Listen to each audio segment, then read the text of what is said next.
Have you ever felt like you wanted to get rid of a part of you that you was just so frustrating to deal with, right? Like a weakness of yours. Let's say you have ADHD and it's so hard to focus on just one thing and you get honestly frustrated at it. And you're so frustrated that you can barely even clean your room and keep everything organized.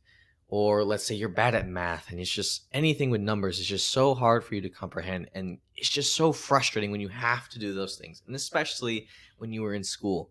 And let's say you're really bad at reading and you're forced to read and you have to read, and at least in high school, and it just gets frustrating, and you just wish this part of your life was just out of your life and you could just get better at it immediately.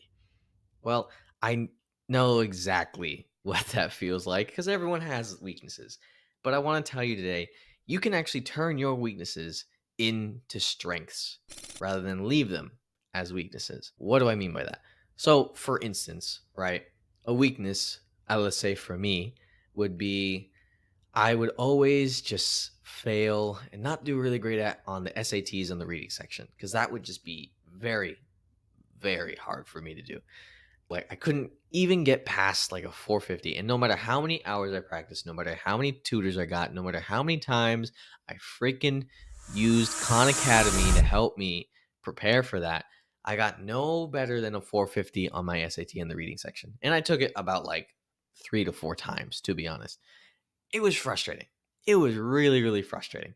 And I know a lot of us, because we went through school, because we go to college, and because we're in, this kind of education system, at least getting out of it, we know that standardized tests kind of tell us that we're supposed to focus on our weaknesses so that we can build them up and everything like that. I'll tell you, and every other person who's graduated from high school and college can tell you that the world isn't like standardized tests. It's not. You don't have to be good at everything, which is the lie that so many people do believe. The real thing is, and as any person who's been through personal development can tell you, and I would tell you the same thing, I would tell you cover your weaknesses and then build on your strengths. Okay, now we're going to cover those three things, and I'm going to go a little bit deeper on each one. The first thing, cover your weaknesses. So, what do I mean by cover? I don't mean covering as in like literally covering it. I don't mean doing that. I don't mean covering it, letting no one see it. Don't ever talk about it. Don't even get in situations where your weakness even may come up. That's not what I mean at all. I actually mean the opposite. And what I mean is to cover your weaknesses is that you have someone to cover you for it. I'll explain. So basically, you would tell someone what you're weak in. You would tell someone that you love and that you trust, not so that they can just hold it over you and tell you how bad you are at something. No, but so that you can enlist their help in helping you become better overall. You would use their strength to then cover your weakness. And now that may be very, very scary. I understand that. And it's very, very tough. But I want to highlight this with a story that I've read from Think and Grow Rich. So if you ever heard of the name Henry Ford, right? The guy who made Ford Motors, big F-150 type of guy. He made those things.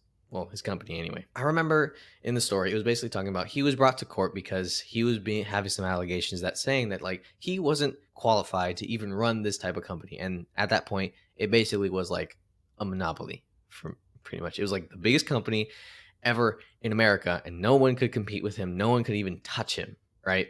So this is the biggest guy. Like think of Jeff Bezos, Elon Musk, but like all of them just one person. So then he was in court and basically they were just asking him basic questions. Like, for instance, who's the 26th president? I don't even know. What's the number for pi? They don't know.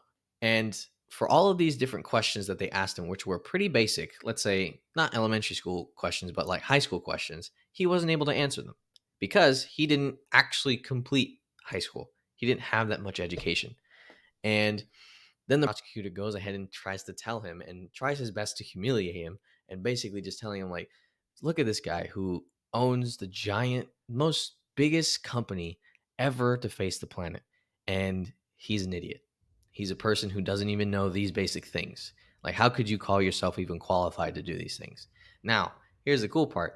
Henry, Mr. Ford over here, he just goes ahead and is like, okay, yes, sure. I don't know these questions. I don't know the answers to these questions. However, why would I need to? Because I know and I have specialized knowledge of the engines and the mechanics of each engine of the company that makes them. And that's the reason why I got to where I am right now. Then he goes on to say, he's just like, what's the point of me learning all of these things if I just focus on this one thing that actually makes me be successful? And even if I did want to learn anything else that I needed to, in his company, he had so many other people in so many different areas of expertise that he could just go ahead and ask them anything that he ever wanted to know, and they would have the answer for it. And so he used their expertise to cover his weakness of not knowing, basic things, to cover up his lack of education. The thing is, he didn't lie. He didn't try and put up a front. Let's say you do something really, really well, but you have no idea how you did it. And you're just like, I don't know. And people call you a genius. And you're like, oh my gosh, you're so smart. You thought of this everything. Da, da, da, da, da. And this is a lot of people who are successful right now. They're just like, I just, I, I don't know what I did. I'm gonna try and learn from it, but I have no idea what I did to make this whole successful. And everyone's like, you knew this from the start, everything like that. He didn't put this front up to say that he was a genius from the start. He was honest and open. And then with that openness, he allowed people to come in and then help him with the things that he lacked. So, an example of this that I can say in my own life, this is actually pretty recent. For those of you who don't know, which maybe a lot of you, every one of you not seeing this video, I don't really have that great of fashion sense, to be honest. There's a reason why you only see my shirts, because the rest of the fit is not really appealing or great, I would say. And so that used to be a really big insecurity in my life, like really, really big. I would just get always so frustrated at it. And there were so many times I tried to prove to myself and actively try and get better at that, at trying to have better fashion sense. And every single time I tried, it just kind of blew up in my face. It bit me right back in the butt. And it didn't really work out at all. I just honestly made myself look like an idiot more times than I really needed to. Now I was just fed up, pretty much. I was fed up of just being so frustrated and trying to work on this weakness all the time. And I was just like, okay, I need help. I need help. I really do. Because one time I got frustrated at someone commenting on my clothes, and then I just, flexed my insecurity real quick. And then I just got super, super defensive. And that person was my girlfriend. And so after some time of reflecting and everything, I was just like, man, like I really have this insecurity about this. I think I need to talk to her about this. Like, because she has so much better fashion sense than me. And she has been helping me, but without me knowing, because she's just the one who buys me clothes. And I was just open with her. I never told her about this before, this insecurity.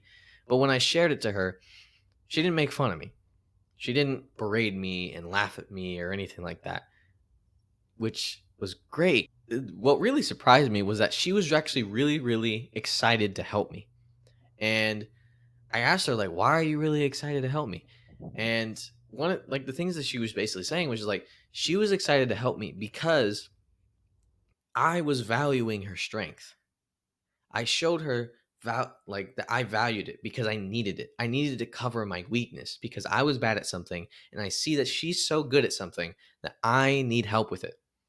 And I need you to help me. So I'm adding value to her. And then I'm getting value added to me because she's kind of helping me with the thing that I kind of suck at. And it's a both win-win. I get better fashion sense, and she feels validated and actually valued by me, her boyfriend, which is how all boyfriends should actually value their girlfriends and significant others and whatever. And so that was actually great. And now, like, it's no longer an insecurity. It's just, I know that's a weakness for me. It's no longer insecurity because I accepted it. I'm like, okay, that's fine. I don't need to be good at this. I will just have people, whether it's through money, whether it's through a relationship, I'll just pay or ask people to help me with this certain thing so that I can get better at it. That's simple. That's just how it is. Like I can just ask for help so that they can help me in my weakness rather than being so uptight about the thing that I suck at and trying to only do it myself because that's selfish. And you can actually probably add so much value to people when you allow them to help you, which is a great thing that I learned. Now, the second thing that I want to talk about is after you covered your weaknesses and you see what things you really kind of suck at, then moving forward, you got to know what you're good at.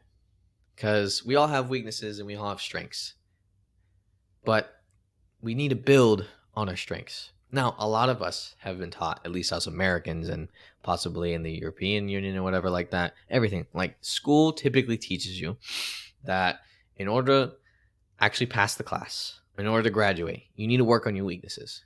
While your strengths, you don't really need to work on them because you're already pretty good at it. And so there's no need to improve that. While the things that you suck at, you need to improve on them drastically. So you need to continually work on your weaknesses and make sure they're on par with your strengths. Now, here's the thing that I have a gripe with that. The real world isn't like that at all. It really, really isn't. The real world isn't standardized. And this is what I've come to learn going into the entrepreneurial space and then like going into different businesses and learning how they work. And it's like, it's not that at all. Like if you suck at talking with people, you're not going to work super hard to get into a sales job because then you'll just be average at it. Think about it like this.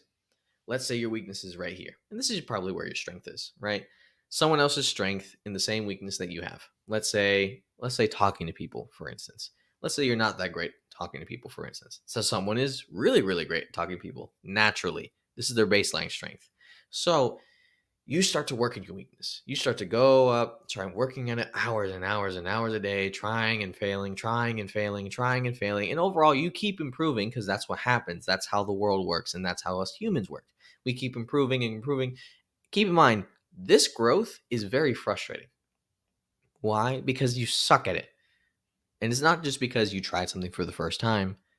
It's because you naturally, that's not your strength. Now, there are some weaknesses that we need to get better at. Obviously, as a well-rounded leader, you need to be better at that. To treat people the same, to treat people well, to lead people well. You need to be better at those things, whether it's communicating, setting expectations, everything like that. But when you're you're trying to build on your weaknesses, it's still getting really frustrating because you know you suck at it and it's very hard to even climb up. So you could probably take twice as long to even try and get all the way up to match your strengths, match someone else's strength level in the weakness that you're in, right? So let's say now both of you really talk pretty well to people, and let's say this is average. And so let's say both of you talk really well to people and you've worked on your weakness for probably months, maybe even years to try and get better at this. And you go over here. And that's really good increase. Don't get me wrong, that's really good. However, I want to show you something. The person who's already naturally gifted at this, when they try and when they actually put effort in getting better at this skill, at this gift that they have, guess what? It's not something that they're frustrated at. It's something that they actually like. Because typically, people who do something that they are not good at don't really like it because it's frustrating. They don't get it right the first time. While someone that they're naturally good at something, they typically like to do it a little bit more because they get it right the first time. They have a lot of really quick wins in order to get better at it. They get a lot more progress than you because also they're naturally good at this. So the same time it took you to go from here to here, they go from here, let's move it down here, to all the way up there. Same time, because they're operating in their strengths. They already have an advantage. And see, that's what the world pretty much rewards, right? If you work in your strengths, then you actually set yourself apart from other people rather than trying to be average at everything. The people who are a skill and a master at something, they are the ones who get the highest paid. They're the ones who go on podcasts everywhere. See, for instance, Mr. Beast, best YouTuber in the freaking world, right? Why is he the best YouTuber in the world? He didn't focus on everything else around him. He literally focused on the YouTube algorithm, everything for years. And then he got to be the best of the best. That's it. He focused on his strength, which was making good videos, making compelling content, everything like that, and focusing on the algorithm and doing everything like that, like something that he loved to do. And he focused on that. And he focused on that so much, he was able to skyrocket so much faster than if someone who sucked being on camera, who sucked in all of these things and was naturally bad at it, would have done in the same amount of time that he did. He was operating in his strengths. And what I tell you is that if you operate in your strengths, you'll get to the top 10% probably a lot faster than you ever think because you don't have to work as much. Now, think about it like this. There's a lot of average people out there. A lot of average people out there. I was average. All of us were average. And I hope you in this video, you who are looking at this video and listening to me for some other reason, that you were average and you're looking to be above average, right? So if everyone else is average, the top 10% is a very big, maybe a big gap between average and then the top 10%.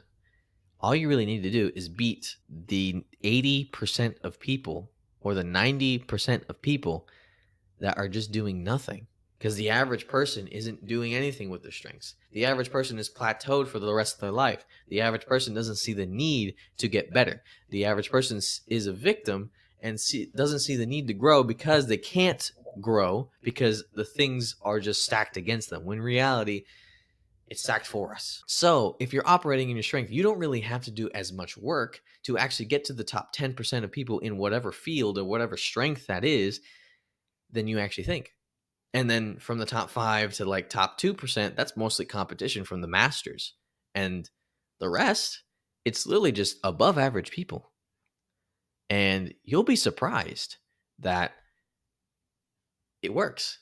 And this is something that I have just learned. Not saying I'm in the top 10% in something yet, anyways, but that's how I became above average. Above average work ethic, above average in communicating with people, above average in actually having relationships with other people. The reason why I've been hired by certain people and also stayed at the job and not been fired is because I decided to work on my strengths. And some of my strengths have been dedication and being really focused and everything like that. And I have other people to cover for my weaknesses and help them understand what my weaknesses naturally are so that they can keep me accountable in increasing those or so that they can help me in those things. Whether it's in your work, whether it's in your leadership, whether you're volunteering or in a friend group or anything like that. And I say this so that we can improve, so that you don't have to always be frustrated at this. And I'll close this up with a nice story to put a bow on top, So I have a great relationship with my mom. And my mom, I would say she has like pretty much an undiagnosed version of ADHD. So she's very easily distracted, very creative. Don't get me wrong, but very easily distracted, not as organized. I'm pretty organized for some reason, but she's not as organized as I am. And that's the thing that really, really frustrated her, like a lot. It really, really frustrated her. And she really hated herself knowing that like she wasn't as organized as these other people, as she really hated that she couldn't focus on certain things and she got distracted super easily. And she really, really, really, really hated it. So we found different avenues to help her stay focused because being focused is something that is a necessity, not just an option. So we obviously need to grow in that weakness a little bit. And so whether it's supplements, food that we eat, or simple tactics that we use around the house to actually help her get focused, whether it's not sitting like I am, but maybe standing while she's working so she doesn't fall asleep or get distracted easily. I had a discussion one time with her, and so she was telling me how frustrated she was with it. And I was just like, well, as you know, I'm Christian and so is she and stuff. And we're followers of Jesus. And I was just like, if God created you this way, so she's naturally very distractible and everything like that. If God created you this way, why would it be a disadvantage to you? Because obviously this isn't a perfect world, right? But I believe there's some advantages to what she has. Because remember what I said at the beginning, she's also very creative. And when she focuses on one thing, she can focus a heck on it. And she's very creative and very insightful, and she can see things that other people don't see, which is the very interesting part. She sees things that other people don't see. And that is something that a lot of people need. Like a lot of people need. And yet she's focusing so much on her weakness that she kind of overlooks the strength that she's been given through that disadvantage. And I was like, okay, technically your weakness isn't your disadvantage of being like this, being very distractible, isn't a weakness because it gave you a strength that no one else has. because you were put in a unique situation where your mind works a certain way that no one else really has it like that. And you get to see things that people don't see. And that's very, very special. And so I want to say to you that if you have something that you're very, very frustrated at, maybe it's a weakness, maybe it's you have ADHD or something that I mentioned before, I want to tell you that God put that inside of you for a specific reason. Because with every quote unquote disadvantage we have, not only does it make it more relatable for us to be with other people, but there's a strength hidden in every single one of those things that will be so valuable to the workplace, to businesses, to the world, life, your loved ones. And whether or not people see it as value, that doesn't matter. Value is value. Like, you and I both have intrinsic value. No one is worth nothing. No human being is worth nothing at all. And so value stays valuable. And you have a strength that you're probably overlooking. And I want to say, reflect on it. Write down the things that you think you suck at, but take time. Because it's easy to figure out what our weaknesses are. It really is. And it's a lot harder to focus on what we are actually good at. Because we tend to focus more on the negative than we do on the positive. And so if we focus on what we're good at, then we can see what are the underlying things that we are probably good at. And then we can start to channel those things, cover our weaknesses by adding people in our life that can really help us in those things. And then building our strengths so much that it even overshadows all the weaknesses that we naturally have. And now that you're overall better, because not only do you have your weaknesses covered, but your strength is so big. And you get to be extraordinary. And you get to approach this life not trying to survive, but thriving. And you honestly get to live out your why as best you can, because you're using everything that's been put inside of you to the max potential. And that's honestly what I wish for every single one of us, and me included, obviously. And so that's all I want to share. Really. You are made so special, and your weaknesses can be turned into strength by covering them up, not by pushing them away, but by including them in your friendships, including them with the people who actually care about you and care about your best interests. And then also building your strengths so much because God made you with a certain strength, not to be mediocre, but to be the best at it, the best you can be at it. And so, as always, start growing. Start now. And God bless you guys. Also, pretty much like subscribe or something,